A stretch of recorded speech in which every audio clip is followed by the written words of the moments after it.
ард түзөө үзүүлж байна.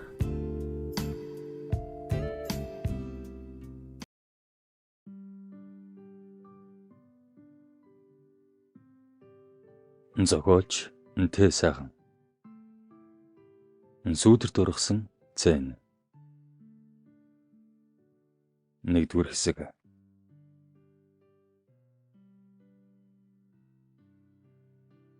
Цонхны цаана бүүдийн сааралдах хотын өнгө дөрөх дүнсгэр бөгөөд уйд гартаа жимшиг. Цэлээсэн удам тал нутаг цэлмэг хөөхтөнгөр таван хушуумал улсаараа идлээд барахгүй газар ихийн баялагтай ард түмэн атлаа. Алганы хонхор мэт багш архан зайд чигэлдэж нэг нэгнээсээ дээш гарч хүснээ авахын тулд юу ч хийж чадхаар хүнд өрсдөнгүүдээр дүүрсэн их хотод идэх хоолтой хийх ажилтай байна гэдэг бэрх ажээ. Ийм нэгэн бүсгүй амьдрал төлөө болох гэж яваад хүн чанаргүй авдаг суугай сэтгэлтэй дарга сэтэртэй хүний орон цагтаа тайлдсан төвхийг дор сэрүүлэн бичснэ хүргэе. Мишель хөдөө төрж өссөн хөрслөг бороохон багаас гэр орны ажилд дадаж эцэг ихтэй туустын болж гар хөлийн үзүүрч зарагдаж явсных юм амд дөртөө ажилсаг гэж жигтэйхэн. Түүний аав ээж 2 насаараа мал дагаж нар цалгинд ганцсан ч гэлээ малын баянаар 2 идэхгүй хоосон хонохгүй таваараа амьдарч яваа эгэл улс. Хамгийн бага охин Мишель нь 10 дугаар анги алтан медальтай төгсөж бусдын адил хотод оюутан болохоор зэхэж буй. Ингээвч аав ээжт нь сонгосон мэрэгжил нь огтхонч таалагдсангүй. Мишелийг хот явахын урдаар аав нь "Иш, миний муу охин чинь нялхаараа юм да. Санаагаар болдог бол сургууль соёлоо дүүрэгтэл хажууд нь байх юмсан. Даач энэ хэдэн малаа яалтай билээ. Энэ эдийнхээ хүчинд охиныхон сургуулийн төлбөрийг төлнө шүү дээ. За, аав би чинь том хүн болчихсон шүү дээ. 18 настай. Тэгээд ч манай ангийн туяа надтай нэг ангид орсон. Бид хоёр алцахгүй. Миний охин, аав нь чамайг багш юм уу? Имж болохыг их хүсдэг байлаа. Тэгвэл сургуулаа төгсөж ирээд сумандаа ажиллаж байна. Харин наад сэтгүүлч гэдэг мэрэгжлийг чинь аав нэг л сайн ойлгохгүй юм. Манай энд ямар тийм юм байх биш. Өнөө сонин сэтгүүл дээр шар мэдээ эдсэн уусан гээд хоб ичдэг хүн л болох гээд байгаа юм дгоо да. Ингээхэд Мишель гэр дүүрэн цанган талинэж. Аава сэтгүүлж ихээр мэдээ бичгээс гадна сурвалжлах юм. Бүр сайн сураад бусдаасаа ялгарч чадвал орой бүр цагийн үрдийн мэдээг бэлтгэдэг хүн болно штэ. Та охиноо зурагтаар хараад савуулаа бүрч гоё үсттэй. Ингээвэл Мишелийн ээж хийж байснаа орхиод нөхөр охин хоёрынхаа ярианд оролцож. Нэр дэгдэг бол сайхан шүү. Ханя охин минь нэгэнд өөрөө чадна гэдэг дурлал сонгосон мэрэгжил юм чинь хүслээр нь явуулаад үзвэл дээргүй юу? Зарим айлын хүүхэд 1-2 жил сурсан сургуулаа хаяад өөр мэрэгжилд сонглоо л гэх юм. Чимгээ минь дээ. Эд чинь үрнээсээ нисэг гэж яарч чадгсан ангаагаа нүчүүдэ. Тэнгэр төөрөдөл зарим нь зүгчээгээ олоод нисэж чаддаг бол зарим нь жигүүрээ гэмтээгээд газар дууганч би. Заав зөвлөхөл хэрэгтэй дээ. Аваа та намайг хүн шиг амьдарч чадахгүй гээд байгаа юм уу та? Тэгвэл би сургууль сурахаа болоод та хоёрын хажууд насаараа амьдран да. Ингээвэл ээж нь сандарч. Хөш чи яасан муу амтай юм бэ? Гэртээ хөтлөн гэдэг чинь тийм ч хүсээд байхаар сайхан юм биш. Оюутны 4 жил гэдэг нүдэн анаад нэгтэл дуусчихдаг ахархан хугацаа байх. Мишель хичээнгүйлэн сургуулаа төгсөн надад өөрөөсөө дөрөв байх залууд сэтгэл алдарч оюутны ширээнээс салж амжилгүй айлын гэргий боллоо.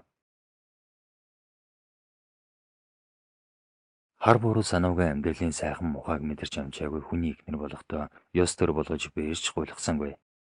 Оюутны байрнаас цүнхтэй хувцас чирч очиод Баасанбат хэмээх залуутай амьдарч эхэлжээ. Баасанбат эцэг эх нь эрт өнгөрсөн төрсөн ганц ихчээсээ өөр хамаатан садамгүй уурхад ээлжийн ажил хийдэг цалин мөнгө сайтай өөрийн гэсэн байр унах унаатай нэг өсөндөө амьдрал төлөө олсон залуу байв. Мишелийн намуухан хойлоо элдв маяггүй ааш авир борхон царай нь Баасанбатыг сорон зэмэд татсан гэж хэлж болохоор ч гэлээ байрныхаа дэлгүүрийн бодмол хүүхэнтэй уушир ургуулж нэлээдгүй хугацаанд хин хэнийхээ биеийн хэрэгцээг ангаж байсан ч нэг л өдөр бодмол хүүхний нөхөр явган цуу яриа сонсож тэсгэ байгаад Баасанбатыг дуудан уулзаж эхнэртэй нь ямар нэг холбоотой эсийг асуухад Баасанбат хариуд нь Ташаа тулан ханхаа зогсоод найз бүсгүйтэйгээ удахгүй гэрлэн тэгээд ч хаягаа адардаг эр хүн биш шүү хэмээн томорсон дооч төрөө Мишельтэй танилцаад 7 хоногийн дотор уран яруу үгээр уян гэртээ авчирчээ. Залуухан сайхан бүсгүй дагуулж явах болсон Баасан Батыг харсан бодмол хүүхний нөхрийн санааж амарчээ. Хамтран амьдарч ихэснээс хойш тун удалгүй Мишель бие давхар болжээ. Жирэмсний ихэн үеийн хорлого өгч хичээл дээд сууж чадахгүй явсаар 4-р курсын хавартаа хичээлийн чөлөө авлаа. Парта дулаахан тоглог байр хаяхан хэргэлгэж өгөх нөхрийн мөнгө гэцэнд нь боожих бяцхан ор Мишельд мөрөөдөж байсан тэр сайхан амьдрал нь юм шиг санагдаж ирээдүгөө уламж сайхнаар төсөөлнө. Миний онгороо чамтайгаа байх ийм сайхан билүү? Бүр мартах шахжээ. Би ч бас чамайг хүсээд аргаар аазгаа хөдлөөд дараад авчихмаар л санагдаад байлаа. Даанч та нахаар юм чамайг хаа явсан газар чинь нохон хөлөг шиг дагаад байдаг болчихж. Харин тийм ээ, нэг хэсэг чи бид хоёрыг хардаж гүгээд гэртээ камер тавих нь холгүй юм болсон шүү. Гэвэл бодмол хүүхний нүцгэн зээжийг инкрилэн ээлж тааж хөвсөн Баасан Бат эргэн тойрноо нэгтлэх мэт цэр үлдсэн харснаа. Арай чамаас насаар энэ тэндээ тавьчихсан байх вэ дээ. Чи сайн шалгасан биз дээ? Байхгүй. Хэрвээ тэгсэн байвал тэр маа нэг амтныг хитэн хэртэй ховцос салбархаа номтой нь хөөгөөд явуулчих чадах юм чинь. Тэгэхэд ч анх түрээсийн байраар хоног төрүүлж явахдаа толгоогоо ажилуулж эцэд засасгүй хөлмөрснийхөө үр шимээр байртаа дэлгүүртэй болсон миний гавьяа мөнөс мөн.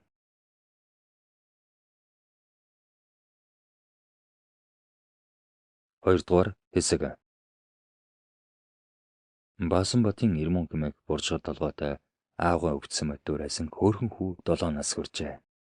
Мишель хүүгээ 3 нас хүрдэг жил ажил ормоор байгаа талаар нөхөртөө дуулгахад цаадах нь их л уурлаж. Мөнгө төгрөгөөр чамайг дутаагаагүй биз дээ. Дими ажил хийж байхаар хүүгээ сургуульд нь ортол нэг мөргөртэй бай. Хүүгээ томроод ирэхээр хүссэн ажлаа хий. Ингээд халгаасангүй. Гэвч Ирмөнийг сургуульд орохдоо бас л шалтгаан ээж хүүгээ дөнгөж бичиг үсэг сурах гэхэд нь ажил орчихвол хэцүү штэй гэсээр Мишель жинхнээсээ нийгмээс тусгаарлагдсан хүн болчихов. Сэтгэлээ нэгээд ярьчих найзгүй, нийлж өгчөөд явах хамт олонгүй, зүгээр л гэрийн өвчлөгч болж хувирав.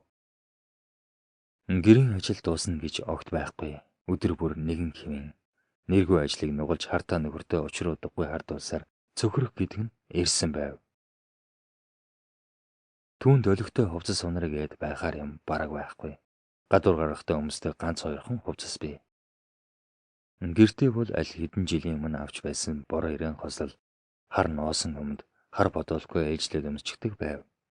Мишель нүрээ хизээ хамгийн сүүлд бодож хумсаа хизээ засуулснаа бараг марцсан ихэд болохоор.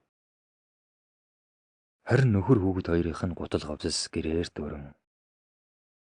Тэр нэг удаа алгаснаас хойш нөхөр нь дахиж гар хүрээгүй боловч уурлагаараа хэний ч амнаас багтаж гармааргүй хорон үхийг чулууддаг байв. Бусдын нүдэнд Баасан Бат шиг ховорхон нөхөр байхгүй. Арих ууж агсан согтөө тавихгүй. Тамигч татахгүй дээр эхнэр хүүхэдтэй жигтэйхэн халамжтай мэд харагдана. Харин байрны хідэн хийх юмгүй авгаачвал Мишелийг муулах айстай.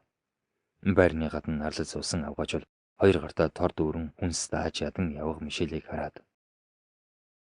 Манай Баасан Батын авгаа амандаа ус балгачихсан айтай дуугүй хүн шүү. Өдөө олон жил нэг дураа амьдарчгаад минь тусаа мэдэж болно доо. Сонин хүн шүү. Гэртээ ороод нөхөр хүүхдтэйгээ юм ярьдаг болов. Гэвэл саяханд уйдас суусан 4 авгаа ярианы сэдв гараад ирлээ гэсэн шиг нэмж ажирлан борж гарлаа. Хүүе, та сонсноо. Энэ ихэр могоо гээд дэлгүүрийн эзэн хүүхэн чинь Баасан Баттай учиртай гэх юм блэ? Гэвэл нэг нь. Харин тийм гэмээ манай дүүгийн хүүхэд эдний дэлгүүрд нэг хэсэг ажилласан да. Тэгэхэд чинь энэ Баасан Бат орж гарахтаа өөрийн юм шиг бараанаас нь үн мөнгө төлөхгүй аваад гарсныг хэдэд харсан байна лээ. Би бүр гайхаад та гэдэд хэлэх гэснээр хаширлаад байсан юм.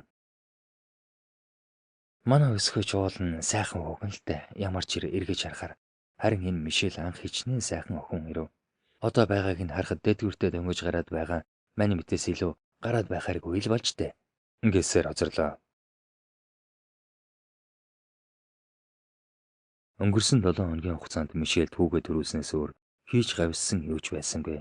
Хальт мод сургуулаа төгсөөд дипломтой болсон ч тэрнийхэн хэргийг гаргасангүй. Нэг л өөртөө итгэлгүй гонж гударсан хүн болж хувирчээ. Нөхрөөсөө бүрэн санхүүгийн хараад болсон түнд өөрөө мэдээд ганц амьсч авах ирэхгүй байх нь давчидмаар санагдаж ямар ч хамаагүй ажилд орохыг хүслэн болжээ. Энэ 7 хоног манайх сунаж ажиллахаар боллоо. Хүү та хоёрын хүнс дуусах төгснө үү? Тэгээ юу? Ядарч байна уу? Чамаг өнөөдөр ирнгээд хүү их баяртай байсан юмсан. Хүнс дуусаж байна. За яах вэ? Хүүг өөрөө хичээлээсэн ирэхээр яри. Би чиний данс руу 100,000 хийж гисэн. Хүнсээ яг тааруулж аваад баримтаа чатаар явуучихна биз. За тэгээд Баска би чамаг ирэхээр ажилд орох тухайга ярилцмаар байна. Одоо хүү маань сургуульд ороод үсгээж үзээд дуслаа. Би чамтай сууснаас хойш гэрийн тавилга шиг л хэдэн жилийн нүр үзлээ. Гараад уулзах найз нөхөд өөрийн гэсэн мөнгө чалах. Ахиад л нөгөөхөө яриад өгсөн үү? Чи бид хоёр энэ талаар ярьсан штэ. Баска мэнди чи мөнгө олоод л байна гэдэг боловч надад өнөртөө усаа бай гэхэд нүрэндээ түрхэх пүүдэр чалга байна шүү дээ. Чи хэмний гам нэг их боловч овоож оцоосон их мөнгө чинь хаана байна вэ? Чи шин ямар ядаргаатай юм бэ? Тэгээд чам шиг эртээ суудаг хүн элдв дээдийн юмар юу хийдэг юм? Надтай л сайхан харагдаж байвал болов шүү. За чамаг ирэхээр сайн ярилцъя да. Хараа чи уурлаж уцаарлгүй бодоод үзээрэй. Баасан бат уцаа таслаад. Ёстой нэг яшигтай аваа. Ажил хийл гэгээд байх юм. Юу дутлаа гэж ажил хийх гээд байгаа юм бол. Мишээ шиг жаргалтай аваа цөөхөн байх шиг. Хамаг юм бэлэн зэлэн аяга бол хутгаж хэдэн ховц сугаагаад хүүгээ сургуульд нь зөхөөсөөр юу хэрэгтэй юм? Хэмээн бодсноо уцаа гарган хүний нөөцгөх дугаарлуу залгахад нэг их удаан дууд уулсангүй шингэн хоолойтой эмэгтэй хүн уцаа авлаа. Байна уу? Байна. Харин хотод ирчихлээ. Чи хаагур байна. Яваад очих уу?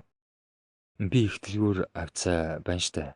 Хараа чи хараад машина аваад ирж болохгүй юм уу? Таксит явна гэхээр тоохгүй юм шүү.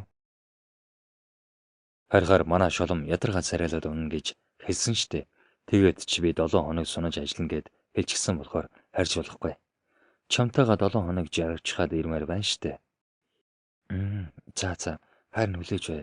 Хурдан ирээрэй. Өө нэрээ хараа нөгөө юм авч өгнө үсттэй.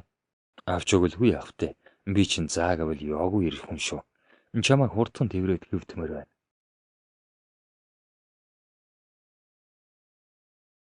Баасан бат дөнгөж 20 шүргэж яваа учралгэх бүсгүйтэй санаандгүй танилцсанаас хойш уулзаж учирсаар 3 сар гаруй хугацаа өнгөрөхөд саалж хагацж шатамгүйгээр дурлжээ.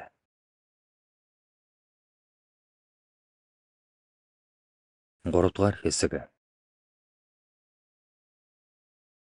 Учрал бүсгийн хэрэгцээ тун их ажээ. Уулзах бүрт гутал хувцас эмэг зөвлөлт гар удасгийг мэтэр агуулan хотыг тойрсон үнэтэй амралтын газруудаар зугаацаж Баасан батыг шатах шиг л болно. Эхнэртэйгээ хүнсний мөнгө яас тооцдог хүн энэ жаахан өхнийг харахаараа арабын тэр бомдонгойч шиг л ажлан юу хүснийг нь авч өгнө. Орондоо янагхан бүсгүй өсгөө өгч бараг шахуу тоохоо байжээ. Гэвч өсгөө Баасан батыг тийм амархан тавиад явуулчих бүсгүй биш үлээ. Баасан бат байраа томруулахаар хурааж байсан гэдээ гөвж өрхөд өсгөөгөөс 20 сая төгрөг зээлж түүгээрээ нэл хамаргаа зугаалцаж өргөсөн учраас өсгөөгөөс дуудлага ирэхэд дуртай дургүй гэрт нь очдог болсон байв. Яг л мөнгөний төлөө бие үнэлж байгаа хүн шиг түүнд санагдана. Өсгөө сүлд Баасан баттай уулзахдаа баг зэрэг таарамжгүй салсанда санаа зовж брендийн цаг авч өгөхөөр их дэлгүүр орчээ. Хүссэн цагаа авчгаад гарч явтал Баасан бат залуухан охин дагуулад өнөд дэлхийн тасгаар хэв нэг алхаж явахыг харсан. Өсгөөгийн гол өвөд зурх мэт болж өөрийн ирэхгүй болон бараадаж сайн хоёрыг нүд залгалгүй дагуулan харахад хизээний янаг амаргууд гэдэг нь андашгүй. Үзэн эдэлт уур хоцолтой дийлдээд залуухан бүсгүй барьж аваад нүүрийг нь самартаа тажихмаар байж зөрөх хөрсөнгүй. Эхнэрээсээ ч илүү ганцхан чамдаа хайртай гэсэн Баасан батын үг дахин сонсогдох мэт болоход уцаа гарган ирж хэдэн зураг дарж Бичлэг хийгээд аргагүй тэндээс гарч явлаа. Өсгөө гэртээ ирсэн ч амар залуудаа хуурцсандаа бачимдан тогтож сууж чадахгүй байв. Эгээл эр нөхөр нь араар нь тавьсан мэт санагдаж хаа байгаа газар нь явж очиод хоёулангийн үйлдэл дээр нь барьж төмний болоо болгомоор санагдана. Эзэс нь бодож хуурамч хаяг нэн саяны авсан бичлэгээ Мишель рүү явуулж орхилоо. Өөрөө уураа гаргаж хүснээр аашилж чадахгүй учраас хийж ядах зүйл нь энэ байж. Хүүгээ сургуулиас нь аваад орой унтахынхаа өмнө нөхөр лүгөө залгавал утас нь унтраалттай байв. Уг нь бол хардаж сэрдээд оройд хэд дахин залгадагсан. Сүүлийн 3 сар шахам нөхөр нь өөрлөө нэг их залгахгүй. Залгсан ч урд их шиг. Утсаа эргүүл тойруулгээд байдаг нь багасныг Мишель сая л анзаарлаа. Одоо бүр утас нь унтарчихсан байсанд энэ мань нас нам суугаад овоо засрах тийшээ хандаж байх шиг байна да гэсэн шиг юм бодоод фэйсбүүкээ гүйлгэж байтал утсанд нь чат ирв. Часвлаан сарны цэцгийн зурагтай нараа гих нэртэй хүнээс ирсэн чатыг нээвэл нөхөр нь залуухан өндөр хүүхний хуруунд бөгж сууж байх юм. Дараагийн зурганд хүзүнд нь гинж сууж байх ба бичлэгийг тоглоулвал хүүхний гарт бөгж сууж өгөхөд хүүхэн учиргүй нээж нөхрийг нь хайрын харцаарч ирдэж байгаа нь харагдлаа. Харсан зүйлдээ гайхшран орон дээр өндөд суугаад ахин дахин харсан ч яахын аргагүй нөхөр нь мөн байлаа. Нүдийг нь нулимс бүргэж цайжинд нь бүүн хар чулуу тайгалж гисэн юм шиг санагдаж өнгөрсөн амьдрал нь нүднийх нь өмнө жирэлцэх шиг санагдлаа. Мишелийг сүүдэртэн шахав хардаж хэрвлээд суудаг нөхөр нь ийм л хямдхан амтан байжээ. Өөрөө хүснээр зугаа цэцэнгийн тулд Мишелийг гэрийн сургуультай нохоо шиг болгож орхисон. Ахаад утсанд нь чат ирснийг харуул танаа нөхөр өнөөдөр эвтлгүүрт гэсэн товчхон хэдэн үг байв. 7 хоног өнгөрлөө. Баасан бат гэртээ ирээд их л ядарч зовсноо бас эхнэр хүүхдээ ухаангүй санснаа хийж хүүгээ өхөөрдөн үнсэж байснаа унтаад өглөө. Аргагүй 7 хоногийн аялалдаа ядарсных байх. Залуухан бүсгүйгээ жаргах гэж хэрэндээ чармаасных хамаг тамир тэнхийг барсан байв. Хэсэг сайхан унтаа зэрвэл гэрт нь намгам. Цаг арвал оройн 9 цаг. Өдөд ихтер нь хүүгийнхээ хичээлийг хийлгээд гангар гонгор гээд суудагсан. Мишель намгам. Ирмүнэ миний хүү байна уу? Гэвэл хэнч дугарсангүй. Утсаа авч Мишель рүү залгуул утас нь галтгооны өрөөнд жингэнэн дугарлаа. Баасан бат орноосоо өндийн нүдэн нугалсаар галтгооны өрөөнд хурж гэрлээ асаахта золтойл зүрхэр явчихсангүй. Мишель ширээний ард сууж байв. Хүй, арай чи чинь зүгээр үү? Хүн дуудаад байхад дуурахгүй яасан юм? Цоожоод ажиллаа. Хүн иймэр дундчихсан юм уу? Йоо. Зүрх. Гэсээр ширээн дээрх савтаа уснаас аяхан тхийн залглаад Мишель рүү харуул уйлсан байх нь элхэн. Яасан бэ? Би чинь өвдөө юу? Хараа юу болоод уйлчихсан юм бэ? Аав ээж зүгээр үү? Мишель юу ч дуурсангүй эргүнж гэртээ алга байлаа. Мишель надад юу болоод байгааг хэлэхгүй юм уу? Орой болж байгаад хүү хаана байна? Гэхэд сая Мишель нулимсаа харчаад. Чи бас санаа зовж чаддаг байсан юм уу? Хүүгийн эгч чинь ирээд аваад явсан. Маргааш амралтын өдөр хүүхдүүдтэйгээ тоглоулна гин. Йоох, тэгээд л ээлжихгүй хүн сандраагаад хайчих юм. Тэгвэл чи яхаараа ойлов? Арай нэг хараа юмд сэтгэл алдарчгаад эр нөхөр нь гэртээ байсаар байхад уулзмар санагдаад ус нь нүдлээ сууна. Ингээд Мишель үсэрч очиод Баасан батыг алгадаад хайчихав. Тэгтлээ өвдөгөөч Баасан бат уурлаж. За. Түрүүний бүс толгойд гарна гэдэг нь болж байх шүү. Юу болчихоо хүн зөхөд онов. Ингээд Мишель гар утсаасаар байж. Чи намайг тэнийг амтан гэж бодоо юу? Эн чинь юу юм? Гэвэл Баасан бат утсыг нь авч харснаа. Энэ манай хамаатны хүүхэд байна. Юу буруу байгаа юм? Аль дээр таарчаад ээждээ бөгж авах гэсэн юм. Мөнгө дутчихлаа гэд надад зээлсэн юм. Тэгээд завтаа явж яасан болохоор хамд бөгж сонголцсон юм. Ямар ч чам руу ийм зураг явуулдаг байна. 4-р хэсэг. Баасан бата чи наадхад доош нь гүйлгээд харалтаа. Хамаатныхын дүү ичгээд урал дээр нь үнсдэг юм уу? Чамд ийм хамаатан байдгийг мэдэхгүй ч юм байна. Тэгэд ч ажил дээрээ сонож ажиллахаар болсон тэр өдрөө наад хүүгэнтэйгээ уулзсан байна штэ. Чи надад ингэж худлаа ярих хэрэг байсан юм уу?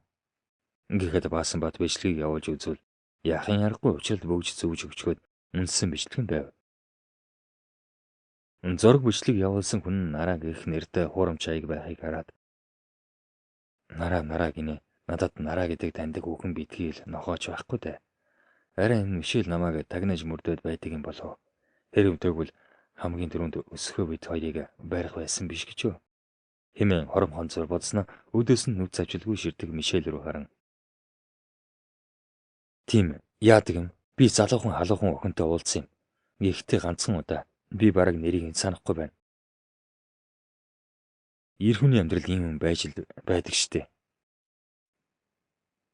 Чи намайг энэ олон жил хий хоосон хадад зовоочход өөрөө юу ч болоогүй юм шиг ийм жаахан охин дагуулад бүгж аваад явж байхдаа миний тухай бодож үзсэн үү?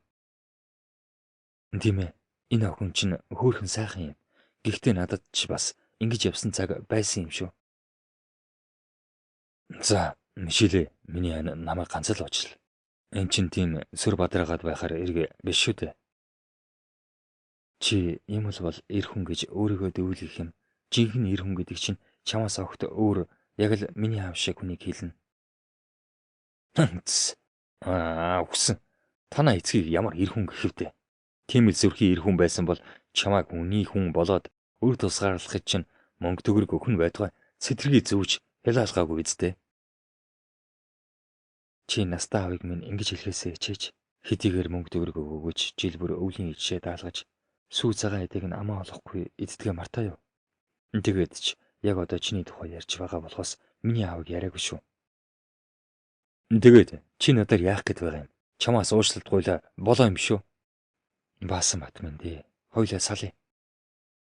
За тэгье. Болж байна. Харин чи энэ гэрээс явахдаа юу ч авахгүй гэж мэдэрэ. Анх юутай ирсэн түг аваад яваарай. Ингэж хэлэхдээ баасан бат их өөртөө итгэлтэй хэллээ. Дотроо бол энэ муу эндээс яваад хайчдаг юм. Хэсэг урлаж байгаад хой тавдантайгаа эвлэрэх үзэх юм боджээ. Шөнийн зүдэндээ янз гадал тормооснуудтай сэргэлэн гадтай ужирлайгаа зүйлсээр нар дээр хөрсөн хон сэрлээ. Ингээд л дүүндээ гинтийн бэлэг барих гэсэн мэд орны хажуугаар шүүгэн дээр Мишельтэй анх нэг гэртээ орж байхдаа бэлгэлсэн мөнгөн бөгж харагдав. Лавшруулан харуул доор нь захиа үлдээжээ. Анх энэ гэрт ирэхдээ би цүнх дүрэн хувцастай, нүур дүрэн жаргалтай, сэтгэл дүрэн хайртай иржвэлээ. Харин өнөөдөр цүнхний ороод хэдхэн солих хувцас, нүдэндээ нулимстай, сэтгэлтэй шарахтай хаалгыг чинь хаалаа. Гэхдээ надад хамгаас илүү үнэтэй хүмүүс байгаа болохоор чамаас би юу ч гардахгүй. Хүүгээ би аваад явлаа шүү. Сайхан амьдраарай. Ингэж бишиж үлдээжээ. Баасан бат хүүгийнхээ өрөөнд очиж харуул ном дэвтэрсэн хувцас нь халаа. Тэр үнэхээр явчихжээ. Яарангуйж унлахын өрөөндөө очиод эгчрүүгээ залгавал эрмөнийг өглөө Мишель аваад явчихсан хараагүй юм уу гэсэн хариу сонсов. Баасан бат Мишелийн гар утас руу залгавал холбогдох боломжгүй гэсэн хариу сонслоо. Facebook хаягнасаа хүртэл түүнийг хасаж чат бичих боломжгүй болгосон байв.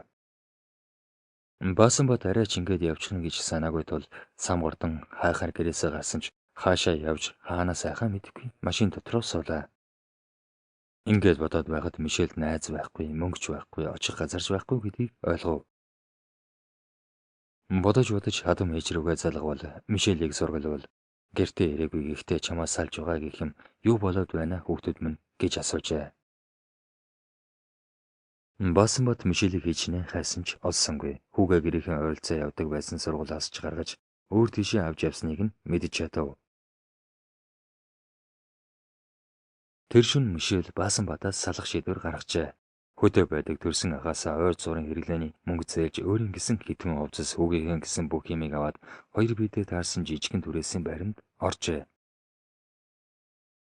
Бараг хотын нөгөө загад амьдрах байр болсон болохоор баасан баттай тааралдана гэж санаа зовох юм байсангүй.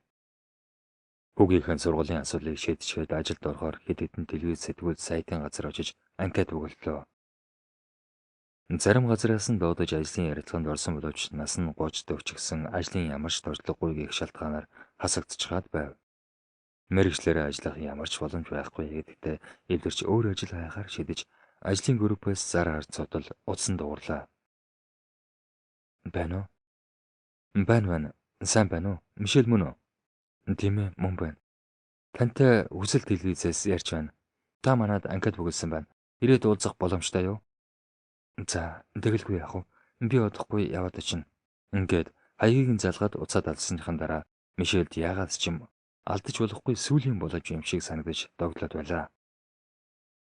Очоод уулзвал сурвалжлага мэдээ бэлтгэх сэтгүүлчийн оронтой би шууд захирлын өрөөнд ороорой гэхтэн гар утасны камерт нүр зэрэгээ хальтхан харчгаад хаалга тогшин зөвшөөрөл аваад явж оров.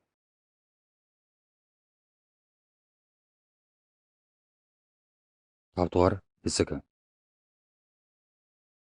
Телевизийн захирал хэмээхээр 50 нэлээд гарсан бол үгмээр настай ир харагдав. Тэр ир шуудхан яриатай ажээ. За тэгэхээр Мишель манад ажлын оронтой байна. Харин сэтгэл нийцэх хүн хараахан олдохгүй байгаа юм. Тиймээс анкет бүгэлсэн хүмүүсээ хараад боломжтой гэсэн хүнээ дуудаж уулзаж байгаа юм. Чи чинь ажлын ямар ч туршлагагүй гэсэн баха. Ингээд Мишель сандарч. Би хүүхдээ хараад гэртээ суучихсан юм. Гэхдээ ажиллаж чадна. За байц. Тэр яг уу. Эмэгтэй хүн бүр туулаад гардаг ажил. Надад ажлын туршлага хамаагүй. Хинч сурдаг юм. Харин чи ажилд яг ормоор байна уу гэдэг чинь л чухал шүү. Тийм ээ, би ажилд ормоор байна. Та намайг ажилд авах юм бол хамаг чалаараа хичээж сайн ажиллана. За, тийм бол шууд ярэ. Манад ажилд ороход тодорхой босго бий. Тэрийг л давчих бол асуудалгүй. Гэхдээ Мишель ажилд орж ил байвал юу ч хамаагүй санагдаж. Би юу ч байсан хийнэ. Юу ч байсан хийнэ гинэ гэж захирал инээмсэглэснэ. За тэгэхээр эргүүлж тойруулаад яг уу. Чи надад ажилд авсны бэлэг болгож 10 саяг бэлнээр төлөөд өгчих юм бол одоо ч ажилдаа орж болно. Би заавал мөнгө олно. Гэрийнхэнтэйгээ ярилцаад тантай буцаж уулзаж болох уу? Тэр чиний талаар л болно. Харин илүү дутуу үг гаргахгүй байвал дээр шүү. Хэрв тийм юм болвол цаашид энэ салбарт ажиллах үе таалах чинь үүр таагдана гэдгийг сайн бодоорой. Мишель тэндээс гараад хамгийн түрүүнд аав руугаа залгажээ. Хамгийн хайртай байгаа хүн амьдрал төгөл алдаж нөхрөөсөө салж уруухан чинээ хүүтэйгээ хөлсний байранд амьдарч байгааг санахаас цогоогийн гол ороож байсан билээ. Мэргэжлийн ажилд ороход 10 сая төгрөг өнөө маргашгүй хэрэгтэй байна. Том телевизэд ажилд орохоор болсон ганцхан удаа охиндоо туслаач гэсэн гуйлтыг нь биелүүлэхээр хэдэн үхэр зарж дээр нь эмгэнтэйгээ банк орж тэтгэврийн зээл аваад ахиад утгахт нь Мишелийн анх эгч нараас нэмэрлэж нэмсээр 10 саяыг цуглуулсан огныхоо тансанд хийв. Сандаг захиралтай уулзнаас ердөө 3 хоногийн дотор мөнгө нь бүрдсэнд туйлын их баярлсан Мишель банк орж мөнгөө бэлээр нь авлаа. Амьдралдаа анх удаа ийм их мөнгө гар дээрээ барьж үзсэн болохоор ч тэрөө их л догдлож байв. Харин сандаг захирал тэр мөнгийг нь тоомжиргүй хаснаа тоо бүрэн бицтэй. Чамд итгэлээ шүгээд ширээнийхэн шургуулгыг нээгээд шидэж өрхөв. За тэгэхээр нэг жижигхэн асуудал гарсан. Гэхдээ чи санаа зовох юм байхгүй. Чиний орох гэж байсан ажилд манайхтай хамтран ажилладаг нэг байгууллагын даргын халаасны хүн орохоор болсон. Тэр нэг их удахгүй ихтэй л 1 сар орчим ажиллана. Тэр болтол чи манад цэвэрлэгч хийж байвал яадаг юм? Тэгээд чи ажлыг ер нь хамгийн багаас нь эхэлж байж амжилтанд хүрдэг хуйлтай юм. Юу гэж бодож байна?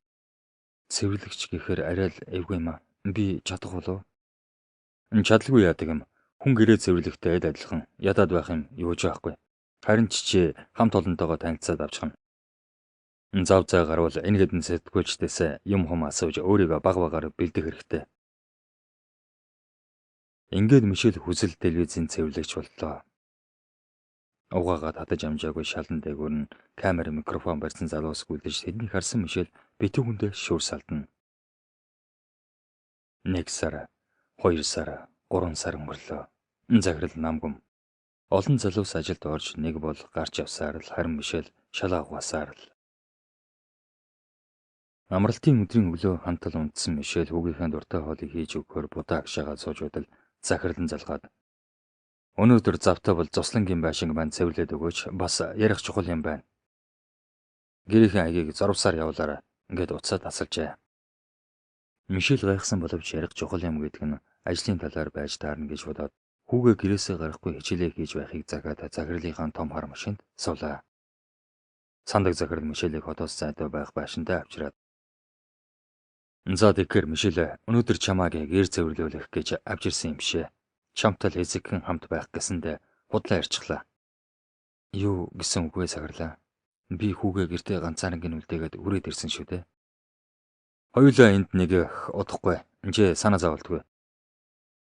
Анх чи манад ажилд орох гэж эрэхтэй л надад мөн ч их таалагдсан да. Нэг далим гаргаж уулзмаараа байсан ч огт боломж өгөхгүй байсан юм. Чи намайг мэдэн дээ. Шууд шулуун яриатай гэдгийг минь. Тэгэхээр би чамд санал тавих гэсэн юм. Чи надтай додон харьцаатай байвал би чамааг тун удахгүй хэлцсээр үтсэн ахлагчаар томлож чадна. Манайхаас тун удахгүй хэдэн даргын чихээсний хүмүүс гарах юм. Ингэхэн Мишель юу ч дуурсангүй.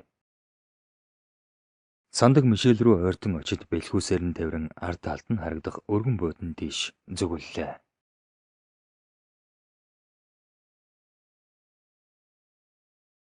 Зурвдугаар хэсэг. Ажилд орох хүсэл нь юу юунаас илүү дамгаалж захирлынхаа аяар өврөөнээс нь энэ байлаа. Үүнээс хойш сандаг хүссэн газраа Мишелийг дуудаж цэнгэлийн жаргал эдлэх шиг болно. Гэвч хамгийн инээдтэй нь Мишелийг сэтгүүлч болгоно гэж амласаар жил гарan болчихов. Сүүлийн үеэс Мишель захирлыгаа дуудахад нь очихоо болов. Гэтэл нэг өдөр ажлынхаа өрөөнд Мишелийг дуудсан сандаг. "За нөхөр минь, залгаад байхад яагаад утсаа авдаггүй юм? Чамааг уг нь тун удахгүй мэрэгжлийн ажил дээр чинь тавья гэж бодож байсан юмсан.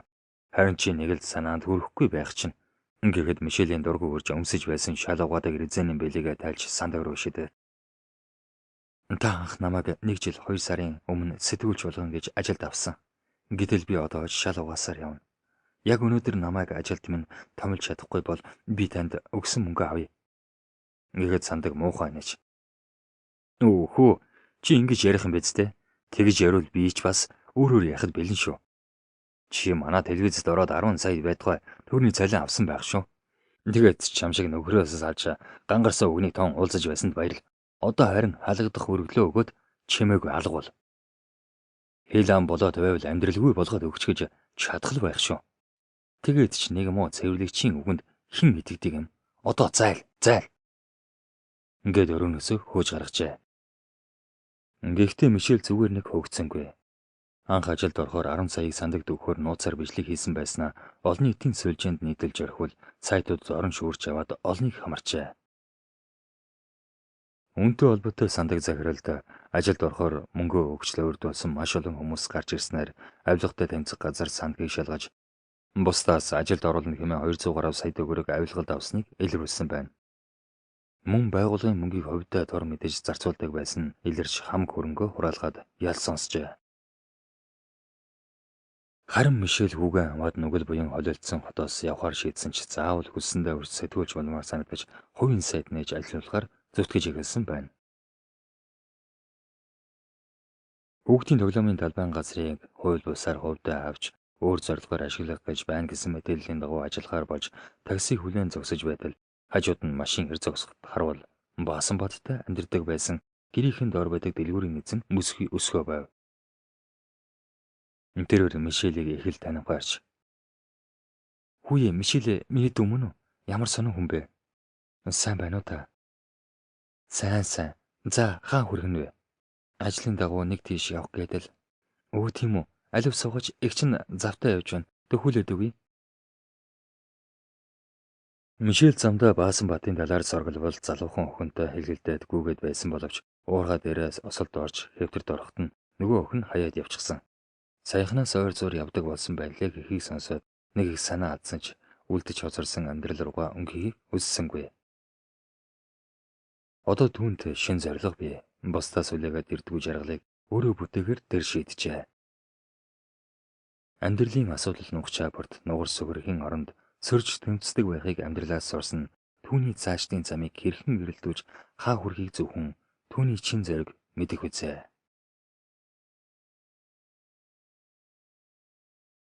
Гишүүнэ, таны олж мэдгэсний дагуу дуудлага сайтын тухай судаллаа. Одоогоор 3 сэтгүүлчтэй цомхон сайт боловч дагагч үзэгч олонтой. Бэлтгэсэн мэдээ сурвалжлага болгоно олон нийтийн анхаарал төвтдөг. Үүсгэн байгуулагч нь Мишель гэх эмэгтэй нь ганц бие ээж 10 настай хүүгийн хамт амьдардаг. Жирийн нэг хотгоны 2 өрөөнд даруухан амьдардаг. Ээлдөв тансаг хэрэглээ байхгүй, хувьтай машингүй. Харин сайт нь 2 машинтай.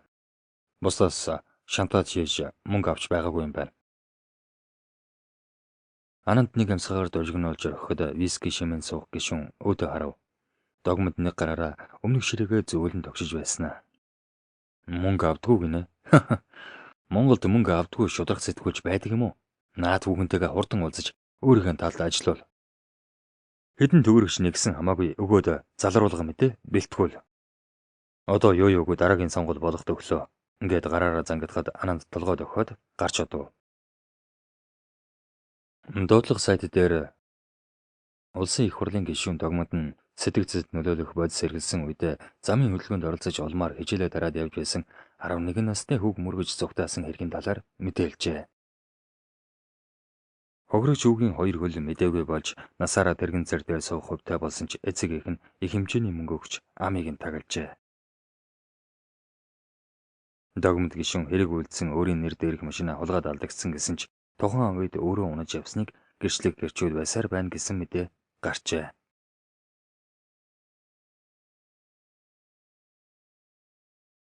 Долдугаар хэсэг. Ананд сэтгэл сайтай залуу боловч амьдралын шаардлагаар нэг нь мэдгэд Догмод гэж хүн төрөстэй араадны хийсэн булаа гэмтэрхийг нуун дарагдуулж явдаг үнэнч нохоо болон хувирчээ. Мишельтэй хэд хэдэн удаа утсаар уулзалтын цаг товлох гэж оролдоод бүтлгүүцсэнд Ананд шуудхан гэрт нь очиж түүстаас ярилцгаар шидэв. Мишель сайд нээж ажиллаж ирэлснээс хойш түмэн янзын хүнтэй таарч чамгүй туршлах суужээ. За алив хүү минь орон хоол хийдэрээ ээж нь чин дуртай банштай цаг хийчихлээ. Тэрхэн агшин таалгыг нь хэн нэгэн зөвлөгөн төгшөх сонсогдов. Мөн хүү аавыгаа хизээ нэгэн өдөр хүрээд ирнэ гэж хүлээдэг учраас ээжигээ хүү ихэн завлгүйгүйсээр хаалгаа нээчихлээ. Мишель ч сандарсаар араас нь очивол хэдийн зүс мэдэх болсон Ананд зогсож байв.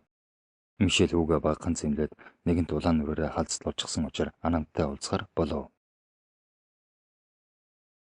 Өөртөө ч уулзах их хэцүү юм да. Хэцүү юм байхгүй л дээ. Ямар зорилгоор уулзах гэж байгаагаас бүх юм шалтгаална шүү дээ. Тэгээд ч та ийм оройн цагаар ингэж явах нь сайнны шинж биш л байх. Бодвол Догмод гишүүн явуулсан байлгүй гэхэд Ананд. Хоёулаа шуудхан ярилцъя. Мишель сэтгүүлчээ Догмод гишүүний талаар бичсэн нийтлэлээ устгах. Бид танд төлсөн мөнгө өгч нөгөөд бэлэн байна. Тэгээд ч хууль шүүхээр ороод гишүүн буруугүй гэдэг нь нотлогдчихсан байгаад та ингэж явлаа гэд юунд ч хүрэхгүй шүү дээ. Таны хэлж байгаагаар Догмод гишүүн буруугүй юм бол яагаад та манай гэрийн гадна ирчгээд надад мөнгө амлаад зогсож байдаг вүлээ? Зүгээргүй болоод л хэдэн өдөр миний араас дагаад байгаа юм шүү. Догмод гишүүн улс орондоо хийсэн бүтээсэн юмтай нэр хүндтэй хүн. Хэдий гэм буруугүй байсан ч таны бичсэн нийтлэл түүний нэр хүндэд сөрөг нөлөө үзүүлж байгаа учраас бид ингэж явахаас аргагүй байдал хүрээд байгаа гэдгийг та ойлго. Тэгээд ч заавал хэн нэгнийг харлууж гүтгэж байж амьдрал сайхан болохгүй шүү дээ. Та нар надад хэдэн төгрөг санал болгож чадах юм? Сэтгүүлч та дуртай тоогоол хэлж. 100 сая төгрөг гэвэл яаж байна? Бололгүй яхав. Та дансаа хэлвэл яг одоо хийчихье. Хэрэг явдал ийм амархан бүтэх дэшээ хандсанд баярлсан Ананд утсаа гарган дондог гишүүний эхнэрийн нэр дээрх эвэлт нар алтны урхаа нарийн бичиг рүү данс явуулахаар Мишелийн үг гэхийг хүлээн зогсоно. Харин Мишель хоромхон зурд царайгаа төв болгон 100 саяыг торохгүй өгч чадаж байна гэж юу? Уучлаарай надад та нараас мөнгө авах ямар ч шаардлага байхгүй. Ингээчгээд харцаараа Анандыг шээлбүрдэг мэт харчгаад гэрлүүгөө орчихлоо. Новш. Яг бүтгэн гэж бодтол шалгаж байсан байхын шүү дээ. Ананд минь арай аль болоогүй байна да. Ингэж гишүүний хэлдэг ортой шүү. Бушуухан ушрыг нь олохгүй бол болохоо байлаа. Ингээсээр шүдсэн орсон шатаар түчгнүүлэн буулаа. Мишелийг өглөөс эрэхтэн уцанд нь маш олон дуудлага зургасууд иржээ. Фэйсбүүкээр нэг харуул түүнийг газар доор нь муусан байх ажээ. Дуудлага сайтын эрхлэгч Мишель нь бусдаас их хэмжээний авилгал авч байгаа нь баригдлаа гэсэн гарчигтай түүний өчигдөрхөн анантай ярьсан ярианы хэсгээс таслагдсан оржээ. Та нар надад хэдэн төгрөг санал болгож чадах юм гэснийг нь энэ тэндгүй сэвжээ. Мөн түүний 569-320 зэгзэгд дансанд 300 саяг тохиролцооны мөнгө хэмээн хийсэн баримт дэлгэгдэжээ. Мишель тэр даруй дансаа шалгуулах хинээс гэдэг нь тодорхойгүй 300 сая төгрөг орж иржээ. Элгэсэн дансыг нь шалгуул аль хэдийн байхгүй байж. Ингээд нэг л өглөө улсын хамгийн муу хүн болж сэрсэн Мишель хүүгээ сургуульд нь явуулалгүй ижиндээ өргөж өгөөд сайтынхан байрлал яв. Эрхлэгчээ, та хаана байна? Ажил руу ирэх хэрэггүй шүү. Өчнөө олон сурвалжлагч сэтгүүлчид таныг хүлээж байна. Гинэт юу болох нь энэ вэ? Болормоо, сандрах хэрэггүй. Би одоо очиж байна. Намайг ярилцлага өгнө гэж байна гэд дамжуулчих. За эрхлэгчээ. Удаас тасрав. Мишель залруулга хийж тайлбар тавьсан ч түүнд итгэх хүн цөөхөн байв. Энэ хэргийн цаана гарцаагүй догмод гишүүн байж таарна. Түүний булгаан иргэдийг хэрхэн дөөрөдүүлсэнийг заавалчгүй нотлон доо. Хөрхий хүү хорвоог тулах 2 хөлөө дээр нь амьдралд итгэх итгэлээ алдчихсан хэцүүгэн суугаа гэдэг нь нүднээс нь илт байсан. Даанч архинд донцсон эзэг их нь үүнийг ойлгох тэнхээгүй улс байсан. Хайран хүү. Хүүтэй дахиад ямар нэгэн аргаар уулзах хэрэгтэй. Гэхдээ эцэг ихгүйгээр бас хэргийг гэрчлэх 2 ч хүн бий. Ингэж бодсон Мишель зураглаач залуу ач холдын хамт 7 бүлийн захын гэр хороололд байх 11 настай цогтих руу зөвлөв.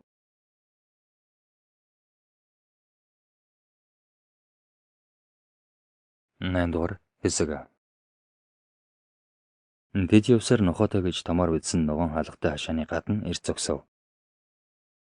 Хашааны жижиг хаалга нухсараа салж очжээ. Цагаан шогоон энэ тэндээ халзарч цаанаас нь бранк модон зогойсон байсанд хүн байгаа шинж харагдсангүй. Ачуултаа чи айл андуурсан хүн шиг ороод гэрт хүн байна уу мэдэд гараад ирээч. Эцэг ихэн байхгүй бол хүүтэй уулзаж тухайн үед замын санаас харсан гэд байгаа хүүхдийн тухай олоод мэдчихвэл их хэрэг байна. Ингээд ачуулт сарвчтай малгайгаа доош нь дарж өмсөд буу. Төд удсангүй. Эрхлэгчээ энд чинь айл алга бүр нүгүүд явчихсан байна. Хаалгууд нь цоожгүй дотор нь тавилга сэлд юу ч алга байна. Ингэсээр ирэв. Дэгтэн Мишель догмод гишүүнээс нэг алхмын ард хоцорсон ойлгов. Тэд хоёул ойр хамын хайлуудаар ороод ч олигтой мэдээлэл авсангүй. Өглөөхөн том шинтэй усууд ирээд нүүлгэж байсан.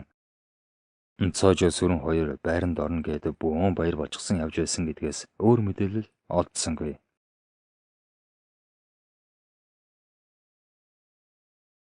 Одоо наад сэтгүүлч өгний чинь ханд дарагдах байлгүй дээ. Чи их сэргэлэн ажилласан байна шүү. Ганцхан бичлэг хийж ирээд л учрыг нь олчихлоо. Сайтыг нь хурдан хакердвол нэг бүдэрсэн дээр нь бяс гიშгэд л хай. Хиний хүүгээр оролцсноо мэдэж аваг.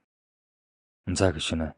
Мишель сэтгүүлчийн мэдээлэл гаргахтаа зэрэгцэн таны нэр өнд огцон дэвшлээ. 500 саяыг салхин цаадсан юм чинь энэ зэргийн шагнал эрхэл байлгүй дээ. Тийм ээ. Нөгөө хүүгийн эцэг эхийн амийг сайтар бөгөлсөн байз. Тийм ээ. Таны хэлснээр хямдхан байранд оруулаад эцэг эхэд нь хэдэн сар уух архины мөнгө өгчихсөн. Бас ам өчгийг нь авч гэрээж хийчихсэн. Тэд одоо ямар ч асуудал үүсэхгүй. Хүүн яв. Тэрэгэнцэр дээр суучил байна лээ. Хүснээ хийж хүний урдуур явж байсан цолгив дээ. Займ тэр байлгүй.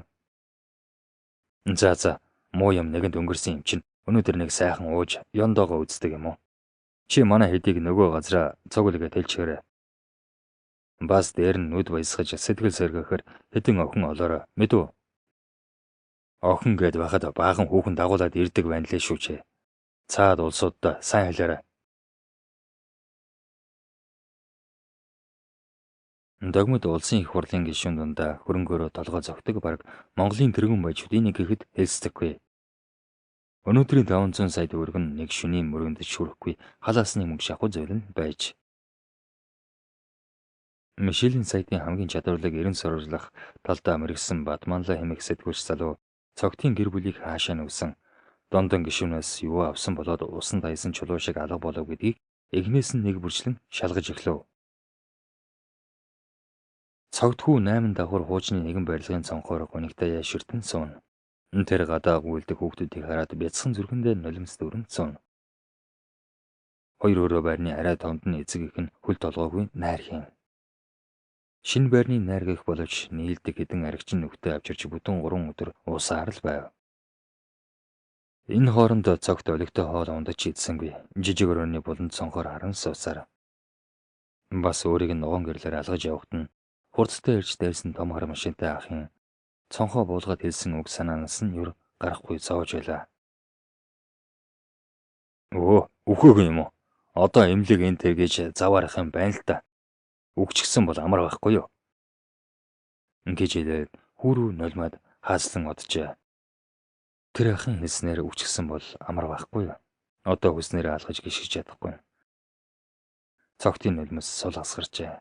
11 настай хүүд арай л ахадсан гэмээр хүнд амьдрал. 3 жилийн өмнө хөөрхөн дүүтэй болсон. Амьдралд ирсэн нар шиг л санагдаж байсан. Даанч нэг л өдөр цогтөө ээжийг нь унтаж байх хогор залгаатай халуун тогоонд буцаж байсан шүлэнд түлэгдэж гимтлээд алгүй хорог өргсөн. Тэр цагаас ээж аав нь бүхүрч их уух болсон. Цогтын давсаг чилж ижигээ дуудсан ч тоосонгүй. Олигтой хоол ундгүй байснаас хөөрхий хүү үд шиг хөнгөн болжээ. Ингээд л тоглоомын талбайн дэргэд нэг танил царай. Эргэн тойрноо ажиглахаж. Цогт ахин харуул яахын аргагүй өөртөө тусалж хиймэлгүүлж шамаагүй хэлгэж өгнө гэж амласан сайхан сэтгэлд сэтгүүлж эмгтэй мөн байв. Гараараа хичнээн далавч тэр анзаарсангүй. Цогт өмсөж байсан цамцаа тайлж багхан нээлттэй байсан цонхоор унжуулан цамцаа савчруулж гарав. Мишель аль эдийн цогтын гэрийг мэджээ. Одоо тэр цогтуу эцэг эхийг нь гарч явсны дараа хүүтэй уулзах тохиромжтой мөчийг хүлээж авав. Эрхлэгчээ та одоо ороод ирээч хүүгийн эцэг их гараад явчлаа. Гэвч цогтуу хүн цохор ухаантай гэх шиг анандын хэлснийг ягштай биелүүлж хүүгээ хиндэж харуулахгүй байх тал дээр сайн ажиллаж байв. Хаалганы цанаас хүүгийн сулхан дуу сонсогдно. Мишель хүүтэй 5 хоромч болов ярилцаж чадав. 9-р хэсэг. Эгчээ та надад үнэхээр тусалж чадна үсттэй. Тэглгүй яах вэ? Чи ихчтэй утсаар бичлэг хийж байсан хүүхдийн талаар ахаад яриад өгч чадах уу? Намайг мөргүүлээд босч чадахгүй хэвдэж байхад манай сургуулийн нэг ах хашааны болонд утсаар бичлэг хийж байх шиг л харагдсан. Гэхдээ би сайн санахгүй байна гэжээ. Дүүмэн тэр хүүхдийн талаар өөр юу мэдэх вэ? Тэр ахын найз охин манай тэр хавьд байдаг юм шиг байна лээ. Найз охин үсэндээ цэнхэр сортой ганган ихч байдаг гэж манай найз хэлсэн. Хэрэг болсон өрөө цогтыг ангийн багш нь даалгавраа дутуу хийсэн гэх шалтгаанаар 19 цаг 30 минут хүртэл сургууль дээр хэсэг зурагчдын хамт авч үлджээ. Цогт алдуулсны мөнгө учраа цаг гарan алгаж гэртээ хүрдэг байж өвлийн өрөө машин тэрэг хавархан явах замаар согтууд нээж явсан догмод хүүгд айрч машины цонхоо болгон амандаа бовтонж байгаад хааз нэмэн хурлаж зогтож буй дөрс бүхий бичлэгийг олж чадав. Тухайн үед цогтын сургуулийн 12 дугаар ангийн сурагчгүй найз охиноо гэрт нь хүргэж өгөөд буцаж явахдаа ээжийнхээ шинэ авч өгсөн утасны камерыг шалгаж харанхуйд бичлэг хийж явсан таарчээ. Хүү хасан зүйлдээ цочирдож хэнд чилэлгүй бичлэгийг хэд хоногийн дараа устгах гэснээр болж яагаад ч юм хадгалж орхижээ. Догмод залуухан охины дээр хөлсөө гардал оцгонож сайн нэг дур тавиад хүүтэн ундаа хамтал залглаад уцаа нэвэл ананд тоомгүй их залгажээ. За эн чинь юунч сүрхий их залгадаг юм. Завгүй байхад. Гишүүнэ баларсан шүү. Мишель сэтгүүлж нотлох баримт болсон гин. Юу гинэ? Ямар нотлох баримт? Цогтүүгийн ослын үеийн бичлэг. Айлвч тодорхой юм хэлээчтэй. Замын хяналтын бүх бичлэг устсан бидтэй. Би таны хэлснээр тэр хүүхний араас хүн тавьсан юм. Тэгээд гэрч гараад ирлээ. Новш. Одоо наад хүүхэн чинь хаана вэ? Гэрчтэй уулзаад шууд харж байгаа юм байна. Тэр бичлэгийг бошоогоо надад олж ир. Наад хүүхнээ цэвэрхэнд босгосон ч ер нь яах вэ? 300 сая идээд дуугийнхан хэвдэж байхгүй яасан том хүн бэ? Мишель шуудхан явсаар гэрхэн гадна ирэв. Эр мөн ээж дээр нь байгаа тул санаа зовоод байхаар зүйл байсангүй. Машина гаражид байрлуулж яг буух гэтэл хаалга нэгдэн хамар амыг нь альчураар даахад ухаан болортов. Мишель нүдэ нээвэл толгоон тэсхийн аргагүй янгнаж байв. Түүнийг сандал дээр суулган хөл гарыг нь хүлжээ. Харин өмнө нь анан сууж байв. Эрхэм сэтгүүлч та сэрч хүү? Ямар их нойртой юм бэ? Таныг удаан хүлээлээ шүү. Өө тийм л дээ. Амных нь уяаг авахаа мартчихсан байна. Уучлж өрчөөгөөрэй. Ананди гараад өгөхөд Мишелийн ар зогсож байсан эр амийг нь дарж байсан уяаг тайлав. Муу хогийн амьтдаа одоохон намайг сул. Ирэх чөлөөд ардчсан нийгэмд амьдарч байж сэтгүүлчний бид ингэж зохисгүй алдах хэрэг та нарт байхгүй шүү. Бидэнд чиний олж авсан бичлэгэл хэрэгтэй. Бичлэгээ өгөөд энэ хэрэгээс гараа татвал чамайг яах ч вэ? Чи документын хэлсэн бүхнийг нохоо шиг биелүүлээд сард хэдийг олдог вэ?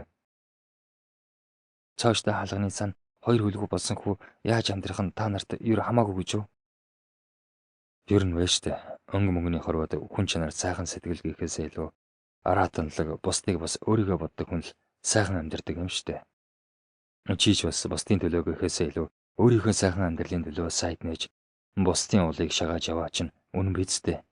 Мишлэг утсан дээр чинь алга. Чамаг хүүгийн утснаас бичлэгийг хуулж аваад их хувийг нь устгасан гэдгийг мэдсэн. Хинлүү явуулснаа л хэлчих. Бид өөрсдөө олоод авчихъя. Мишель юу ч хэлсэнгүй. Гэтэл Ананди удас дуурч догмод гишүүн цаанаас нь голынхон дуугаар бахарч байв. Мишель бичлэгийг хуулж аваад сайтын сэтгүүлчид явуулж цагийн дараа олон нийтийн сувагт байршуулах үүрэг өгчээ. Наад хүүхнээ зөөрөндөө үлдээ өнөө маргааштай амьд байж байг. Санаатаагаар бичлэг эвлүүлж нэр төр талдсан хэрэгээр сайтыг нь шүүхдэг. Худал бичлэг тараасан дуулгын сайтын эрхлэгч Мишель амиа хорлжээ гэсэн мэдээлэл гарна биз. Мишелийг гэрэл муухан ялтоосон нөхөн зөөрөнд төгжжээ. Гар үлийг нь чивчэртэл хөлснөөс бараг мэдээ алдаж ам нь зунгаарлалтан хатав. Орилго гэсэн ч аманд нь жигсэн даав таглана. Мишель ол сурггүй алга болоод нэг хонов. Энэ хооронд сайтынх нь үйл ажиллагааг хааж, хуурамч бичлэг хийж, тараасан сайтын эрхлэгч хайцсан бэ гэх мэдээлэл салхин дэгдэх түүмэр шиг энэ тэндгүй тархав. Мишель унтсан ухаан алдсан эсээ мэдхээ байв. Үе ухаан нь орж гаран сэргэж байгаагаа үл мэднэ. Нэг сэрвэл Ананттай хамт байсан өндөр залуу амныхын чигээсийг авч баг зэрэг ус уулгав. Ус уугаад арай дээрдсэн Мишель залуугаас юм асуусан ч хариу сонсож чадсангүй. Гэтэл зөөрний ханыг даган нэг хүн сүйтгэн ирээд Мишелийн аманд даав хүчээр чигэж байсан залууг унтал зохив. Залууч эргэж босон гаднаас орж ирсэн хүнтэй зодтолж эхлэв. Биеэр арай баг боловч гаднаас нь орж ирсэн хүн сөрхий авахачтай юм. Залуу хүлэггүй шахан болтон зодчоод Мишелийн хүлээсийг тайлж гар дээрээ өргөн тэнтэс гарав. Мишель өдрийн наранд өөрийг нь тэрж яваа үл мэдэг хазганан алгах хэрэг хараад нүдэндээ итгэсэнгүй.